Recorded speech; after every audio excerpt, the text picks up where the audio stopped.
Olá, Porto Velho, querida e amada capital simpatia. Olá, você de todo o grande estado de Rondônia, que me dá o privilégio da sua audiência. Eu sou Benito, esse é o nosso conteúdo Amazônia e nós estamos com você aqui mais um dia para encurtar distâncias. Obrigado pela confiança recebida. E eu quero dizer que, na medida do possível, estaremos com você sempre, contribuindo, para o melhor, nunca para o pior.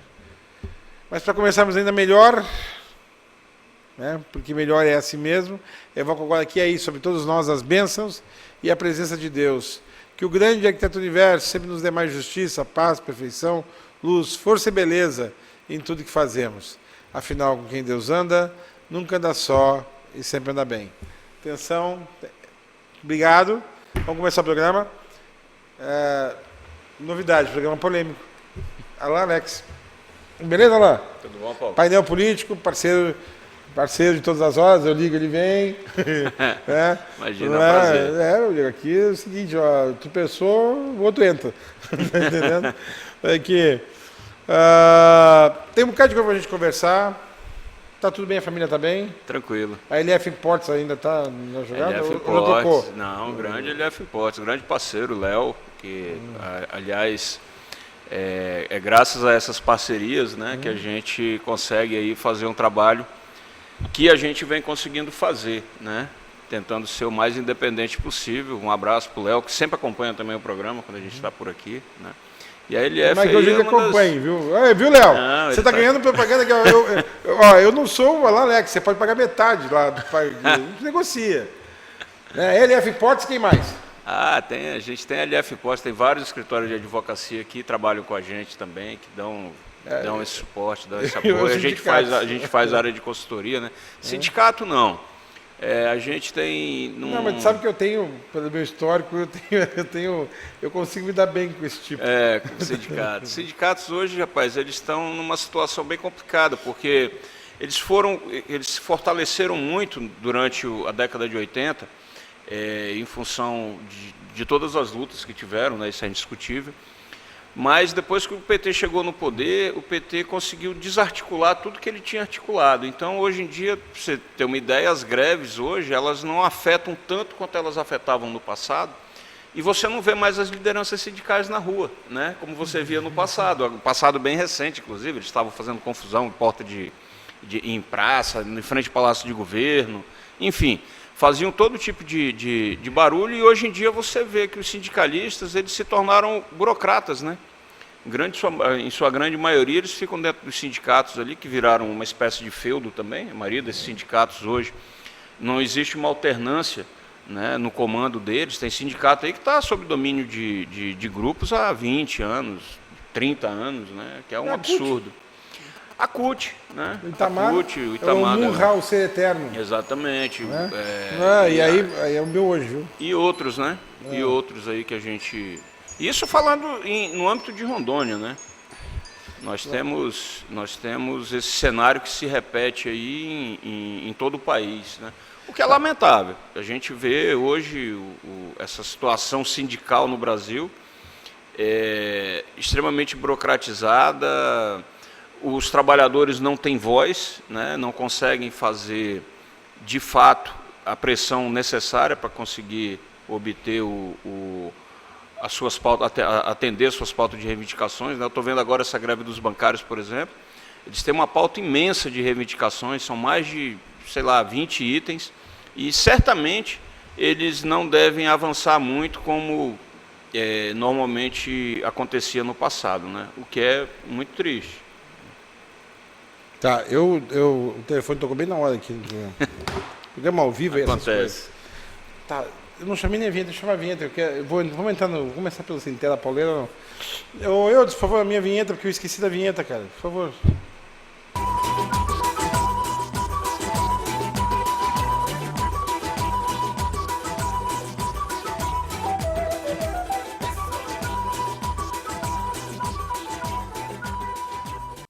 Só voltando, porque tocou o telefone, e aí eu fiquei mais perdido que segue o tiroteio. Eu não vou deixar passar a oportunidade. Primeiro que eu chamo o Itamar de Munral, o Ser Eterno. Lembra dos Thundercats?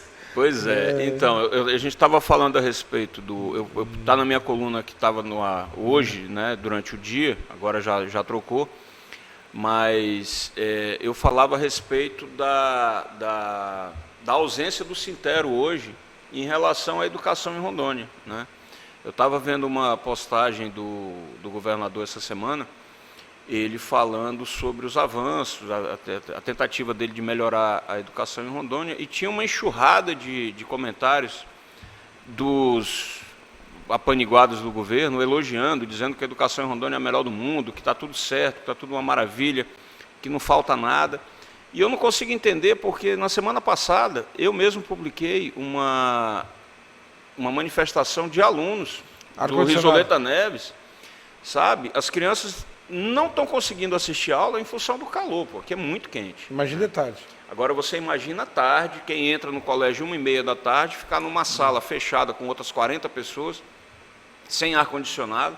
Então, assim, os alunos foram para a rua, e essa situação não foi só no Risoleta, não. Teve outras escolas aqui que se manifestaram da mesma forma. Então, isso é para falar o básico, né, o mínimo. Sem contar a questão de valorização dos professores, né? Eu não consigo entender onde é que está o Sintero, que até bem pouco tempo atrás ia para a rua e fazia aquela confusão toda. Cara, nós ficamos assim praticamente 4 anos, 5 anos, tendo greves sucessivas na área da educação. E eu tenho certeza que não melhorou da forma como eles exigiam, né? E eu não consigo entender onde que o Sintero se encaixa na história hoje, porque ele simplesmente se ausentou, né? Você não escuta mais falar no Sintero. O que eu tenho recebido muito são queixas por parte de professores, por parte de diretores e agora de alunos, né? Que a gente está vendo aí, a molecada indo para a rua, para exigir o que é direito deles, é básico isso, sabe? Um calor que faz aqui em Rondônia, é inadmissível que os alunos tenham que passar por uma situação dessa, pela simples falta de compra de ar-condicionado. Eu vou te contar uma unidade, isso não é prerrogativa só do Estado, do município também, não, tá? O município também, eu sei disso. É um problema sério isso. Tem escola aí que não tem ar-condicionado. E o Sintero, da mesma forma, não se mobiliza, né? Então, essa questão sindical que a gente estava falando na abertura do programa, os sindicatos, eles deixaram de ser a voz daquele segmento, né? Eles se tornaram burocratizados, se tornaram feudos, e a gente vê o que está acontecendo hoje, infelizmente, né? Tá, tem um bocado de coisa para falar. Eu vi um momento assim, muito delicado, sabe? Eu votei em tudo isso que está aí. Eu votei, né? Tu não vem me encher a paciência, não, porque tu votou nos que não estavam aí. Mas o que eu posso fazer? Eu tinha 2 propostas de governo, na federal, estadual, etc e tal. Eu votei em tudo isso. A gente passa hoje, Paulo, infelizmente. Aí é um desânimo, cara. É um desânimo. É um balde de água fria. Eu acho que o momento político que o Brasil está atravessando hoje, muita gente não tem percepção do que está acontecendo. A gente está vivendo um momento único na história do Brasil, né? Daqui a 10, 15, 20 anos. Isso vai ser referência em livros de história, vai ser estudado, todo esse fenômeno que está acontecendo hoje, que é lamentável, né? Mas essa é uma conta que nós estamos pagando hoje, que ela foi adquirida no governo do Lula, né? Sabia-se que isso ia acontecer, não se esperava que acontecesse da forma como foi, tão rápido, dessa forma como está acontecendo agora. Mas a partir do momento que são dadas isenções fiscais, que são dados uma série de incentivos, e existiu toda aquela mobilização de redistribuição de renda, vamos dizer assim, aqueles programas sociais todos, uma hora alguém tinha que pagar essa conta, né?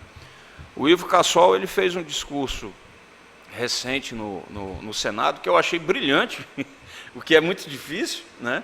Mas foi um discurso extremamente coerente, que é onde ele falava a respeito exatamente disso, do momento econômico que o Brasil atravessa, e dessa discrepância que existe em relação ao lucro dos bancos, sabe? A questão dos bancos hoje é uma coisa absurda, e ele falava que pagar juros de 340% ao ano é um roubo, e é um roubo, Paulo. Como é que você... Nem a agiota cobra isso por ano, sabe? Se você pegar dinheiro com um agiota que atua na ilegalidade, ele não vai te cobrar uma taxa de juros de 340% ao ano, mas as operadoras de cartão fazem isso, né? Os bancos empurram para a gente, para nós correntistas, cestas de serviço, que são umas coisas malucas, que ninguém sabe o que é aquilo ali, mas você tem que pagar aquilo, né? Se você está com uma... Cesta de serviço eu sei. Exatamente. Eu já paguei uma. E é um absurdo isso, sabe? E o Brasil, o governo brasileiro, ele simplesmente ignora esse tipo de coisa. Os bancos mandam e desmandam nesse país. Nós pagamos essa conta, e nós pagamos 2 vezes, porque nós pagamos para o banco, todo mundo que faz movimentação bancária, e hoje todo mundo tem que ter obrigatoriamente, né?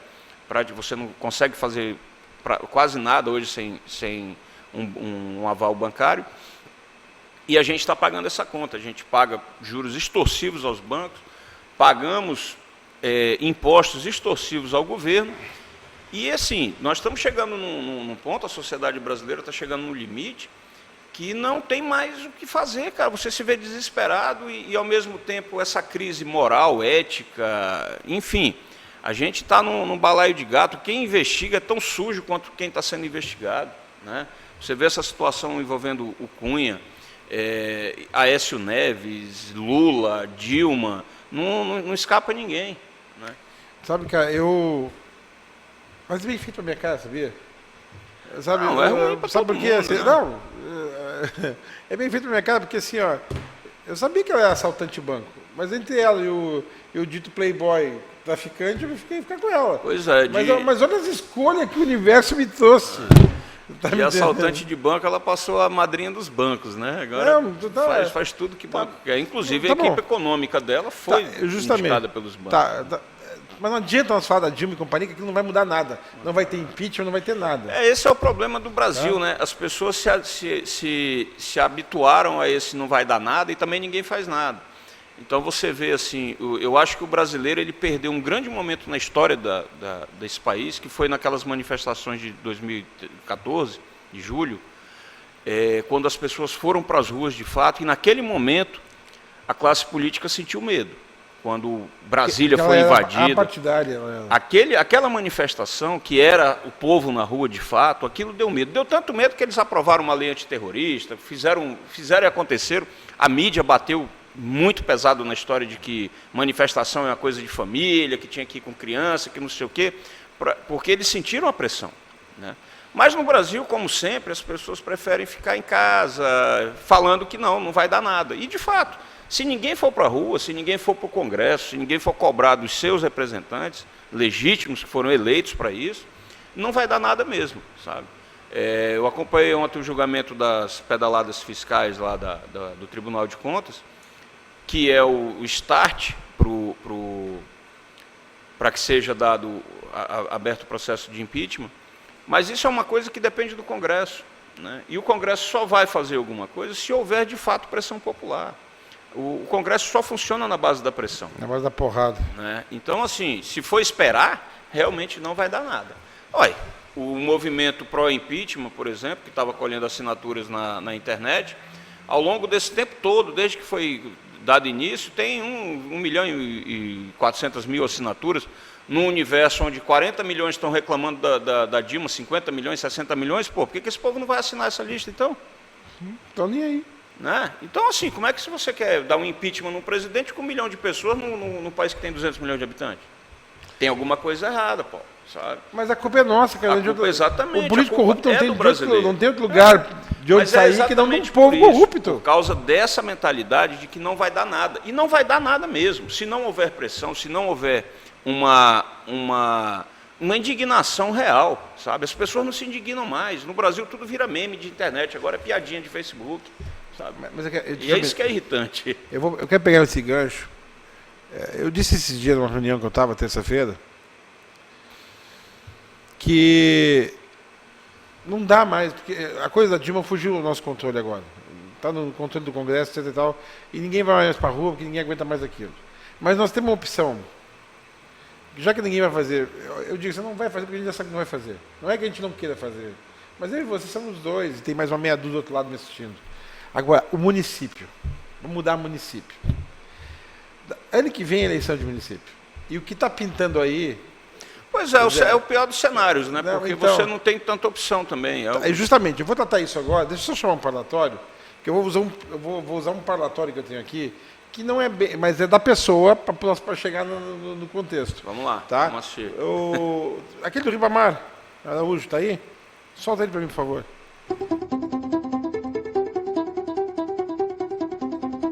Essa BR-319 é motivo tanto de preocupação como de grande indignação da minha parte, porque essa BR, isso tem sido um dos maiores crimes de lesa pátria que se pode cometer contra nosso país.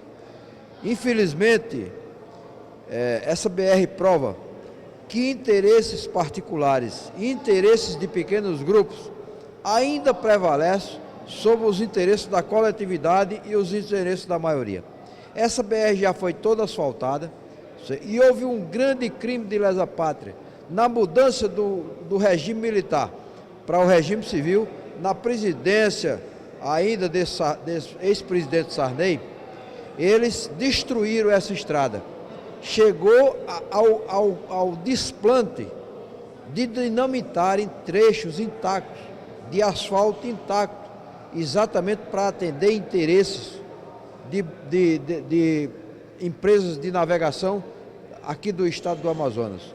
Então, há um grande crime de lesa pátria, tanto dos empresários da navegação do estado do Amazonas, em conivência, com a conivência de políticos do estado do Amazonas, e hoje, um crime ainda maior de lesa pátria, que são essas ONGs ambientalistas, financiadas pelo capital estrangeiro, que tenta de todas as formas e toda hora interferir em assuntos internos do Brasil e prejudicar o nosso desenvolvimento. E hoje essa salada toda se impede de reconstruir uma estrada que não precisa mais de licença ambiental, porque ela já é aberta há muito tempo, ela já foi totalmente asfaltada, então não tem mais que ter licença ambiental. Mas infelizmente nesse país, às vezes a pressão externa de interesses internacionais, juntamente com os interesses escusos de pessoas aqui de dentro do Brasil, que não tem o mínimo compromisso com a soberania do Brasil, faz com que tudo isso não se consiga mais essa licença ambiental para se reconstruir esse trecho de 400 quilômetros que fica no meio dessa BR. Isso é um verdadeiro, no linguajar popular, isso é uma verdadeira safadeza que fazem contra o povo de Rondônia, contra o próprio povo do estado do Amazonas, contra o povo de Roraima. Porque essa BR estando reconstruída, ela tira o Amazonas e o estado de Roraima do isolamento que se encontra em relação ao restante do Brasil via terrestre. Então é uma estrada muito vital para o desenvolvimento de Rondônia, para o desenvolvimento do Amazonas, porque tanto serve aos interesses de Rondônia, para nós podermos colocar os nossos produtos agrícolas lá no mercado de Manaus, que é um grande mercado consumidor, como esses produtos chegando ao mercado de Manaus, poderia chegar muito mais barato ao consumidor de Manaus do que como é hoje, como funciona hoje. Então, tanto a população de Rondônia é prejudicada, como a população do Amazonas é prejudicada também. Isso tudo para atender interesses, como já disse, de pequenos grupos, os interesses de pequenos grupos ou de individuais prevalecendo sobre os interesses coletivos ou os interesses da maioria.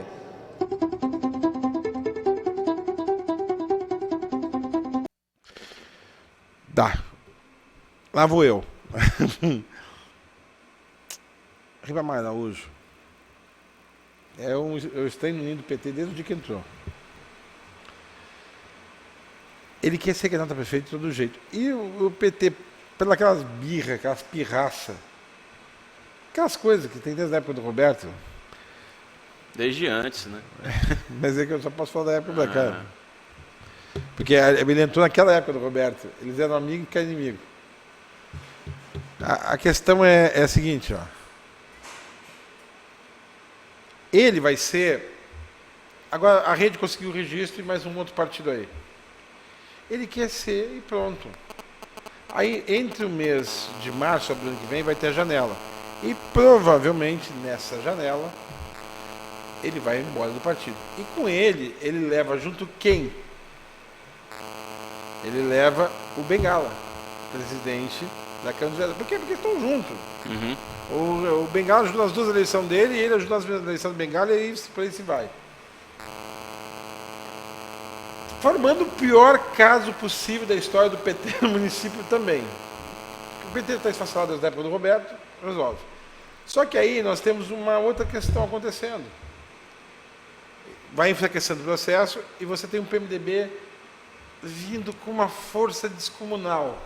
Por que a força descomunal?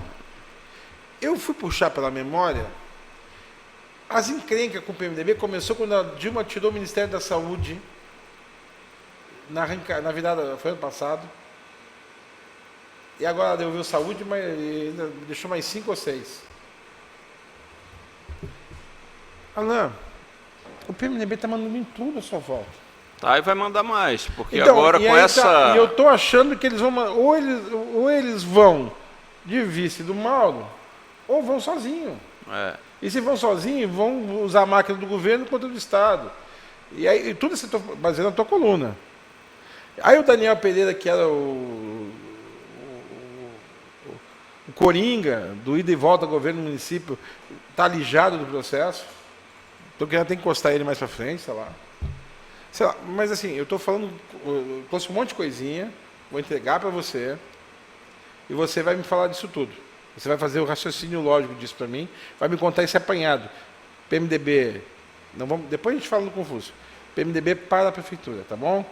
Mas calma, deixa eu chamar um intervalo comercial, não posso perder a oportunidade, porque agora nós vamos falar de coisa que o pessoal fica em casa se perguntando. Tá bom, vamos lá. Então é jogo rápido, continue conosco. É num lá, outro cá.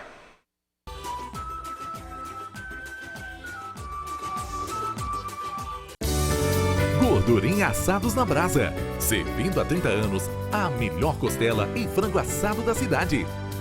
Delicioso self-service com cardápio variado de segunda a domingo. E aos sábados, servimos aquela tradicional feijoada. Gordurinha Assados na Brasa. A melhor costela e frango assado da cidade. Avenida Jorge Teixeira, subesquina com Abulan. Gordurinha Assados na Brasa. Cubra sua casa com beleza e tecnologia. Cubra com as telhas de concreto Casa Fácil Tecron. As telhas de concreto Tecron têm mais resistência, baixa manutenção e menor custo-benefício por metro quadrado. Para garantir segurança, durabilidade e um ótimo acabamento, exige a excelência das telhas de concreto Tecron. Temos variedade em cores e preços especiais para revendedores. Telhas de concreto Casa Fácil Tecron. Tecnologia e beleza em um só produto.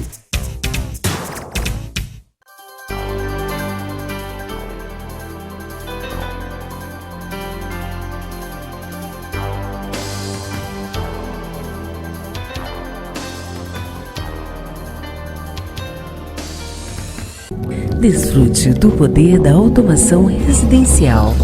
Controle sua TV, seu home, iluminação, cortinas, alarme e tudo o que imaginar em um único controle, ou até mesmo do seu celular. Faça da tecnologia uma ferramenta para seu conforto. Afinal, a vida é mais simples quando tudo é integrado. Hightech, você no controle. Vai sair para lanchar? Não esqueça de ir para o melhor lugar, Sandubas Lanches. Aproveite essas promoções. X-salada especial R$7. Combo com um X-salada especial mais refrigerante pequeno mais batata, apenas R$14. Sandubas Lanches oferece também parque infantil, bebidas de todos os tipos, pizzas, sorvetes, pratos executivos e o tradicional açaí na tigela. Disque Sandubas 3221-8646. Campos Sales, bem no centro da cidade, e na Avenida Rio Madeira, em frente ao shopping.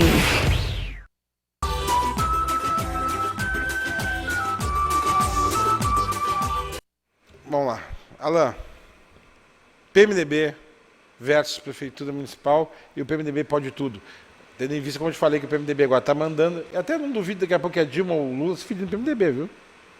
A questão do PMDB, e ele deve ganhar mais uns 2 ou 3 ministérios aí para frente agora. Já levou 6 agora, bicho. Em função dessa... Só os que já tinha, né? Dessa ida das contas da aprovação pelo Congresso agora, né? Porque depois que é rejeitada no TCU faz um relatório, simplesmente, quem aprova ou não é o Congresso Nacional. Então, com a saída das contas para o Congresso Nacional, é capaz do PMDB conseguir aí mais pelo menos algumas secretarias, né, em nível de país. Aqui, em relação às eleições municipais, Paulo, o cenário está ainda muito indefinido, né? O PMDB lançou o Pimentel, fez um pré-lançamento, assim, tá sendo ventilado o nome do atual secretário de Estado de Saúde, o Williams Pimentel. Ele deve ser, a princípio, o candidato do PMDB para a prefeitura. Mas é lógico que até 2016, muita coisa vai acontecer ainda. A gente viu recentemente o PSDB aí também ventilando a candidatura da Mariana Carvalho para a prefeitura.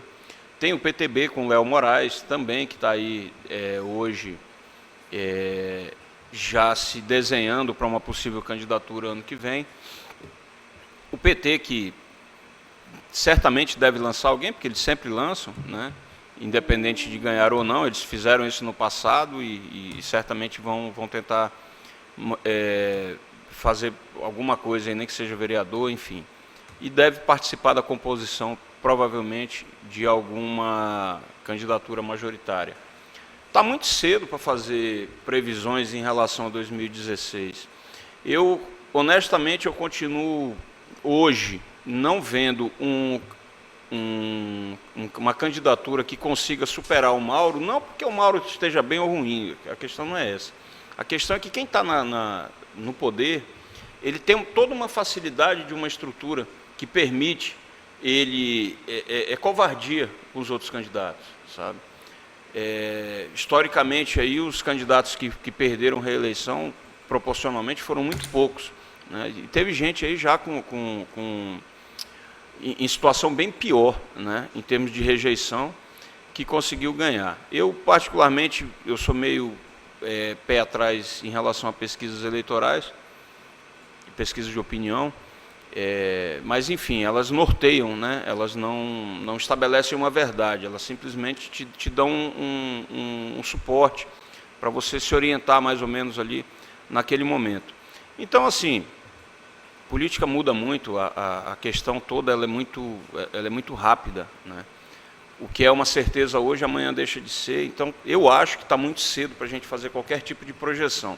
As candidaturas estão postas, né? Pelo menos aparentemente estão postas, mas, como eu te falei, está muito cedo ainda. Eu acho que muita água vai rolar antes do final desse ano, inclusive, muita coisa pode acontecer, né? E ano que vem a gente vai estar acompanhando o processo. Eu, honestamente, não saberia te falar, te dar uma perspectiva em relação ao futuro de Porto Velho a partir de 2016. Eu fico bastante preocupado, tendo em vista os nomes que tem, né? Eu talvez apostaria na novidade, mas você tem que ver que novidade, até que ponto é novidade, né? Porque não é só o candidato, que é uma coisa que as pessoas também não observam. Quando você vota num candidato, num prefeito, por exemplo, você está votando em todo um grupo que participa com ele, da administração, né? Não é só o cara que está ali na frente, não é a pessoa que tem a caneta. Tem toda uma equipe que vem com ele ali. Então, as pessoas têm que observar isso na hora quando vai votar, né? Que é para não acontecer o que está acontecendo hoje. Tá, mas tu está falando aí, eu estou aqui pensando. O que sobra para nós atualmente, né, é observar, porque, tudo bem, tu ainda tem a tua coluna que é bem vista, eu tenho meu programa que alguém vê, mas parece que a gente a gente está num limbo espaço-tempo. A gente está vivendo um momento no Brasil que ele é muito ruim, que é a falta de lideranças políticas. Eu estava conversando isso esses dias com algumas pessoas, exatamente sobre essa questão. Os partidos, assim como os sindicatos no Brasil, eles se tornaram feudos de grupos e famílias, né? Então, essas pessoas não permitem que novas lideranças surjam dentro desses partidos. Quando se começa a constituir uma nova liderança, eles dão um jeito de queimar, de atrapalhar. O Ribamar Araújo é um exemplo disso, como o Daniel Pereira foi um exemplo disso dentro do PT na época, né? Quando saíram com ele do PT. Era uma liderança era uma estrela em ascensão na época, o Daniel, né? Terminou caindo no limbo, no ostracismo e enfim, deu no que deu aí. Então, assim, no Brasil não se permite a construção de novas lideranças, temendo a perda do controle do partido, enfim. E o que é que nós temos hoje? Nós temos 3 grupos, basicamente, que atuam dentro de Rondônia, que se alternam ali no poder, né? E são sempre os mesmos. E você vê que... E isso é preocupante, né? Isso é extremamente preocupante, porque política no Brasil é caro, é uma coisa muito cara. A campanha para a Prefeitura de Porto Velho ano que vem, a média de custo vai ser R$8 milhões para você pensar em entrar numa disputa dessa. E de onde é que vem esse dinheiro? Né? É o que está sendo discutido hoje, a questão de financiamento de campanha, tudo isso que tem que ser visto, porque é caro você se tornar conhecido. É caro você mostrar, apresentar suas propostas, suas ideias. Ninguém assiste horário eleitoral, as pessoas olham aquilo como se fosse uma piada, uma comédia, né? Os candidatos que têm condições de fazer superproduções, que contratam agências de fora, enfim, que tem todo aquele suporte de marketing e tal, são os que têm maiores vantagens, né? Então, assim, uma campanha no Brasil ainda, ela é feita, sim, com dinheiro. O dinheiro é fator preponderante numa disputa eleitoral aqui no país. E isso também viabiliza milhares de candidaturas aí que poderiam, né, ou de pessoas que poderiam vir a se dedicar na política. Um outro problema da política brasileira é que pessoas de bem, pessoas que têm... Desculpa, não é bem esse o termo. Mas é que, assim, os desocupados estão ocupando espaço. Porque o cara não tem o que fazer, a vida dele é ficar perturbando em órgãos públicos, dando suporte para eleitor, que é uma coisa, a falta de informação ao eleitor brasileiro também, a população em geral. Você vê, por exemplo, a questão de medicamento. Se você for numa farmácia popular, se você for no posto de saúde, se você for no hospital do estado ou do município, você tem direito a pegar medicamentos lá, tem medicamentos que são gratuitos, mas as pessoas não sabem disso. Mas aí entra um espertalhão no meio do caminho e faz essa ponte. O cara vai lá, busca os remédios, dá para o cara. Então as pessoas acham que estão devendo favores, sabe? Então esse clientelismo no Brasil é o que faz com que oportunistas ganhem cargos públicos, né? Alguns se perpetuam.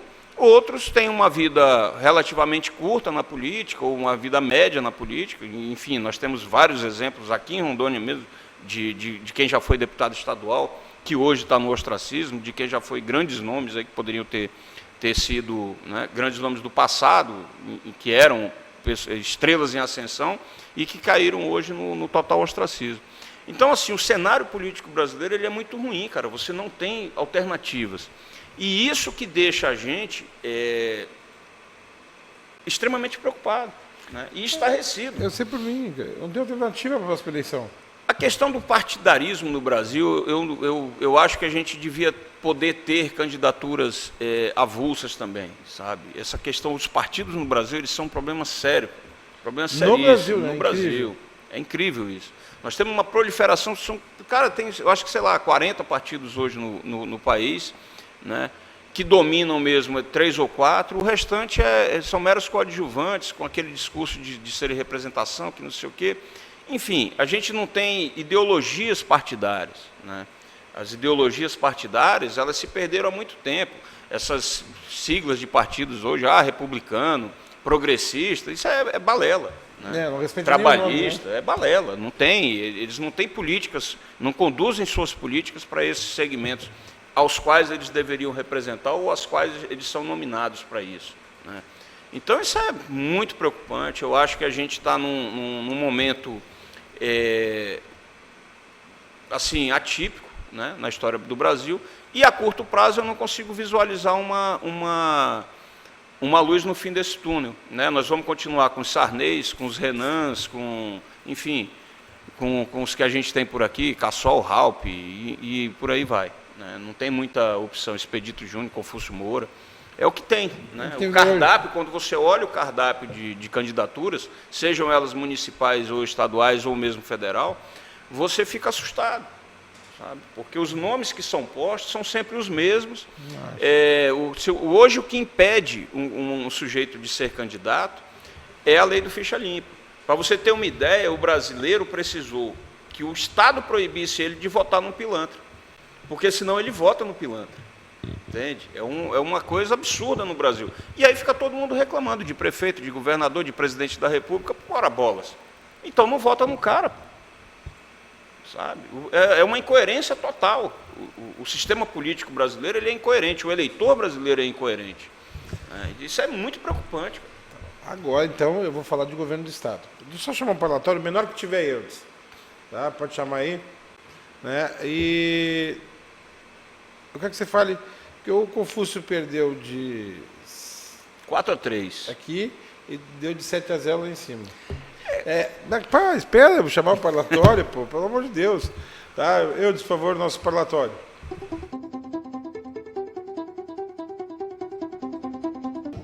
Caos total, né? O município de Porto Velho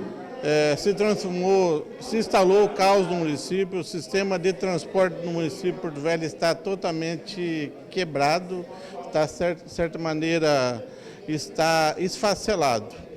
Hoje a gente vê o transporte coletivo, nem um ônibus circulando, o sistema de táxi do nosso município também não está bem, o sistema de mototáxi não está bem, e quem está pagando tudo isso é a população do município de Porto Velho. É o nosso povo porto-velhense, cerca de 150 mil pessoas hoje que sofrem hoje com essa problemática. Um problema que a gente já levantou alguns meses atrás e hoje se concretizou. Tudo que a gente falava na última semana se concretizou. A empresa contratada pelo prefeito Mauro Nazif não veio e o caos se instalou no município.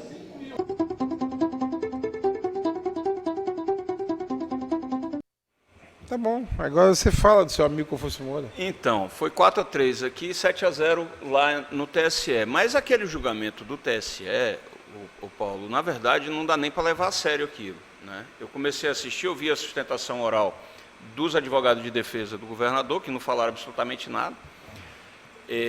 Aliás, eles disseram sim, que a Talismã 21 era uma coisa assim, extremamente distante da cidade, que era impossível, praticamente impossível chegar por lá. Né? Então, era uma coisa erma que não afetou em absolutamente nada o processo eleitoral. Para quem não acompanhou a história, vou fazer um resumo rápido, o governador foi acusado de ter financiado almoço para umas 2.000 pessoas que estavam presentes na convenção do PMDB. Isso é grave, mas mais grave do que isso foi o fato desse pagamento, dessa despesa, não ter aparecido na prestação de contas de nenhum dos partidos que estavam envolvidos ali, nem do PMDB. Então, assim, o dinheiro apareceu como mágica nessa história. Né? É o que eu estava falando a respeito da questão de quanto custa uma campanha. Mas, enfim, os advogados da coligação adversária deram as explicações necessárias, mas quando aquele ministro, que eu até não faço nem questão de lembrar o nome dele, parece que ele já vai aposentar também, já vai tarde, quando ele começou com aquele papo furado dele de que lá nas Minas Gerais, de onde ele veio, quando morre alguém eles fazem festa e que se naquele dia, se no dia durante o processo eleitoral, determinado candidato, um parente dele morresse, ele não pudesse ir no velório, porque estaria tendo uma festa lá, foi a coisa mais absurda que eu já ouvi na minha vida, sabe? Então, assim, não dá para levar a sério. Aliás, a justiça eleitoral no Brasil ela é um problema à parte também, né? Porque eles estabelecem normas e regras, são extremamente rígidos em alguns casos, completamente desnecessários e completamente obtusos enfim, né, em casos de relevância. Então, assim, aquele julgamento não dá para ser levado em consideração. Existiu todo um acordo, um acerto para que se resolvesse aquilo. Confúcio é do PMDB, o país hoje é comandado pelo PMDB, não resta a menor dúvida de que as conversas elas giram em torno, todos esses acordos são feitos em função do poder de influência de cada partido que ele exerce em Brasília hoje. Então, assim, é lamentável porque eu tenho certeza que o candidato que pegar a corda com esse julgamento aí e resolver que vai dar comida para eleitor na convenção do ano que vem, vai ser cassado. Não tenha dúvida de que vai ser cassado. Porque cada 2 pesos, 2 medidas, né? 2 pesos, 2 medidas, como é completamente, né? Não tem a menor dúvida disso. Então, assim, muito cuidado, você que vai ser candidato aí ano que vem, se está pensando que vai poder fazer churrascada e festa, enfim, para comemorar a aprovação da convenção, igual o Confúcio fez, você vai dar com os burros na água. É bom o pessoal ficar sabendo, porque disso depende de tudo. Deixa eu só fazer uma teoria da conspiração com você, meu querido. Estou usando já o governador e voltando para a prefeitura e saindo disso. Corre a boca miúda que o Daniel Pereira estaria sendo ajeitado no Tribunal de Contas do Estado, na próxima vaga que surgir, que parece que é do Executivo. Independe de quem seja a vaga. Né? Não, mas tudo bem. Aí vai ficar sem vice, o Confúcio concorre ao Senado na outra eleição e Mauro de Carvalho automaticamente seria alçado, pelo menos por um ano, praticamente, né? 6 meses antes da eleição, e depois da eleição o governador nem volta. Tem essa lenda, né? Existe essa lenda urbana. Isso pode acontecer ou não? Não. No plano das possibilidades, tudo pode acontecer, né? No plano das tergiversações aí, tudo pode acontecer, até isso, né? Eu acho pouco provável, honestamente eu acho pouco provável. O Tribunal de Contas hoje ele tem uma composição relativamente estável, mas ali também é um local que muda, né? Eu já vi mudar várias vezes, a coisa estava tranquila, de repente, pum, muda-se o conselheiro, muda-se tudo. Existe sim a possibilidade real. O Daniel é um cara preparado, né? Ele é advogado, enfim, ele preenche os requisitos para o cargo. É uma indicação política, ela depende do governador, depende da Assembleia Legislativa, independente de quem seja a vaga ali do tribunal, porque ele é composto por vagas do Legislativo, vagas do Executivo e de auditores e Ministério Público, né? Essa é a composição da Corte. Então, é possível sim. Agora, é um cenário que pode acontecer, pode também não acontecer. Tem outras 5 ações do Confúcio que estão tramitando aqui no TRE. Eu acho pouco provável que ele venha a ser candidato em 2018. Eu acho que ele não vai conseguir ser candidato em 2018. Né? Há que se levar em consideração ainda a questão de prestação de contas, de tudo isso que ainda deve vir a ser julgado aí no futuro próximo. Então, tem muitas variantes nesses cenários aí. Deixa eu só chamar meus 30 segundos, que eu tenho a Avenorte, pelo menos. Não tenho LF Import, mas eu tenho a Avenorte. Parece, pô, quando estou de carrão, eu ando comprando galinha mais barato. É a única vantagem. Vamos lá. Eudes, nossos 30 segundos.